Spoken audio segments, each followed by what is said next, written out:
Yeah, I'm going to cow roast. As far as I'm aware, it's not one but two airbags. It's the driver's one on the steering wheel, and it's the passenger, the main passenger one, you know, on the top of the passenger side of the dashboard. I would imagine this is a worldwide recall because the force from the pyrotechnics that set off the airbag might be a little bit too strong. You know, we're only supposed to blow the bloody doors off, and it's a risk of injury or even loss of life due to the severity of this explosion, where shards can go into the body, apparently. So me personally, I've had a couple of recalls on cars over the years. This particular recall is on the BMW E70 X5 Facebook forum that I'm on with them. It's about 50-50 in terms of people that have had good experiences and bad experiences.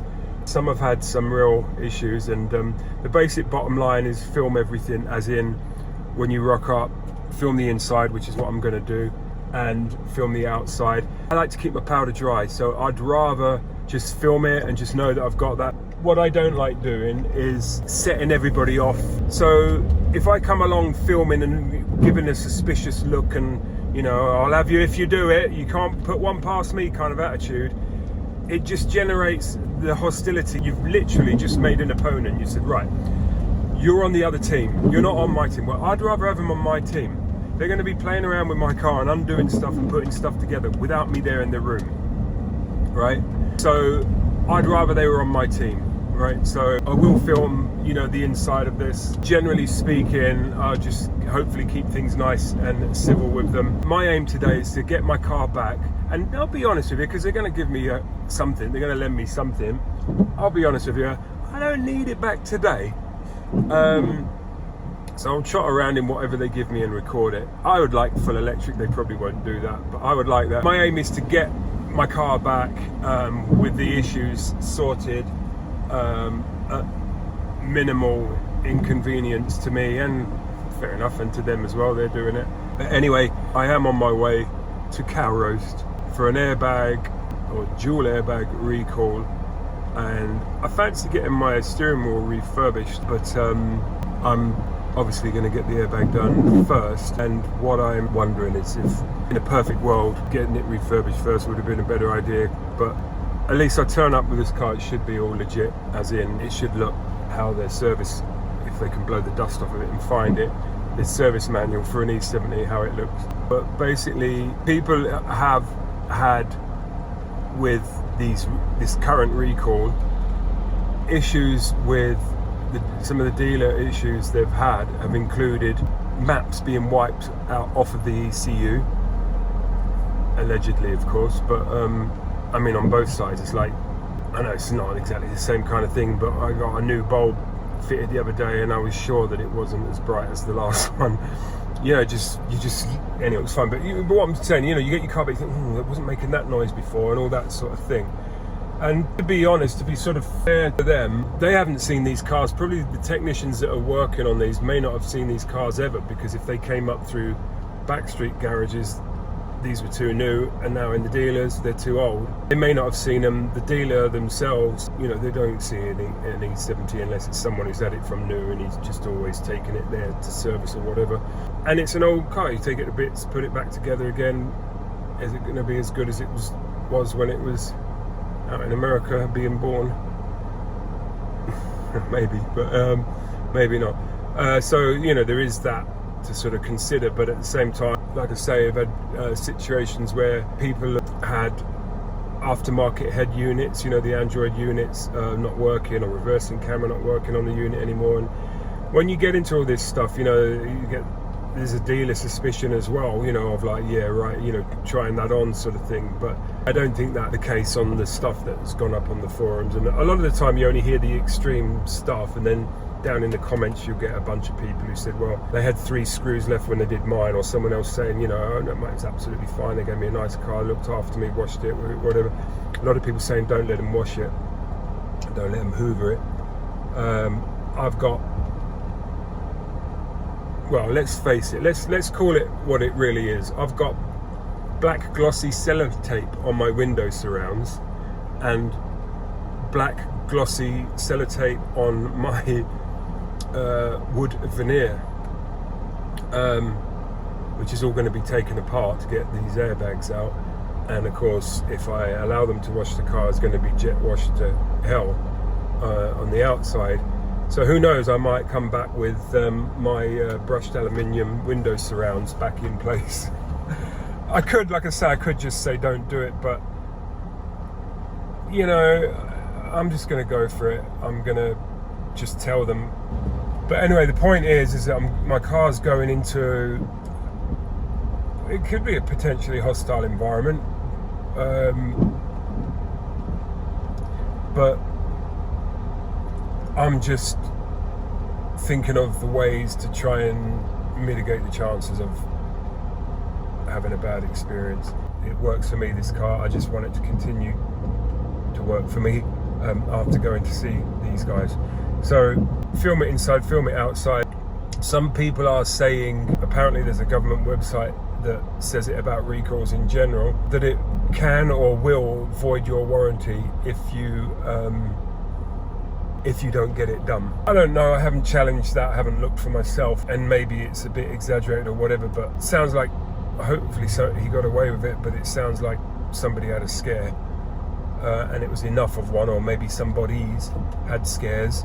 For a car of this age to be called in for an airbag, yeah, somebody got a scare, didn't they, for it to go to a point of having a recall. So it would seem that whilst we could say, just, you know, whatever, they're overdoing it or whatever, I don't want to get hit with shards of metal from anything, but I can only guess that it's come from some sort of explosive detonator or something, and for it to be considered to be such a force, you know, to potentially cause loss of life. I mean, that's, just get it done, you know, take it, let them do it, hope for the best, deal with the consequences deal with the consequences regardless. If it's all good, then deal with the consequences by being happy, relieved and grateful. And anything less than that, handle accordingly. But at the end of the day, if it all goes nice and swimmingly, then I'm going to get to play with a little car. Anyway, that's it now. I just wanted to frame that situation. If you've got an E70, you're probably going to get an airbag recall. There are websites where you can check it out if you haven't received a letter. Maybe I'll put a link to one of the websites where you can check out if your car needs a recall. It's like a DVLA one in this country, in the UK, and take photos or videos of the inside of your car right at the point where you're about to drop it off, and the outside of your car. Stay in good communication with them, you know what I mean? If you're suspicious, fine, be suspicious, but don't give them the suspicious look. Nobody likes that done to them, you know. If you're not sure what somebody's up to, just keep your powder dry, take a look, you know. And same thing, it's like insulting a chef before he cooks for you. It's really not a very advisable thing to do. And you could sort of say, well, I'll just do this to him or that. You might not even know. You know what I mean? You might not know what he's done. So the best thing you could do is just you don't have to be soppy, but be friendly, be courteous, be professional. Let them know of anything you feel you need to let them know. Be prepared for it to take longer than they quoted, and all the best of luck. But it does seem like you may not have a choice about getting it done if it's a safety one like that in terms of insurance. And if you've had maps and stuff like that, remaps, I don't know what to say. It's I think only one person who felt he was able to confirm that, you know, having had all the deletes done and a remap, his car was not as full of beans as it was before he took it in, and other people have had ECU damage, and then the dealer's saying it wasn't us. It's like, well, I drove it here, how can it not, you know, it's happened whilst it's been in your care. So there have been issues.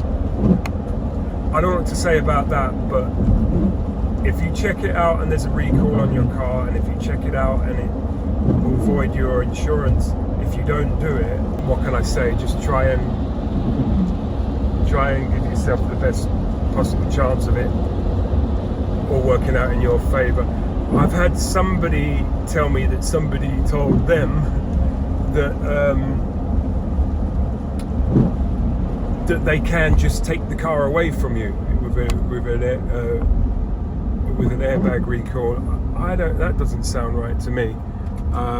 But again, I haven't checked these things out for myself, and that particular recall was on a about 2008-2009 Mondeo. Don't know if it was 1 or 2 airbags, but I don't know how many they had fitted back then. But so check these things out. I'll put some links to hopefully help with that, and best of luck. And other than that, enjoy my experience as I share it with you, because I'll just film anything interesting during the course of the day. Alright, I'm now going to prepare for the last little bit of the journey, turn out getting a quick little video done of the state of the car when I arrive, and then I'll film what they give me probably as well. I'm probably not going to film inside the dealership. Yeah. Alright, cheers guys.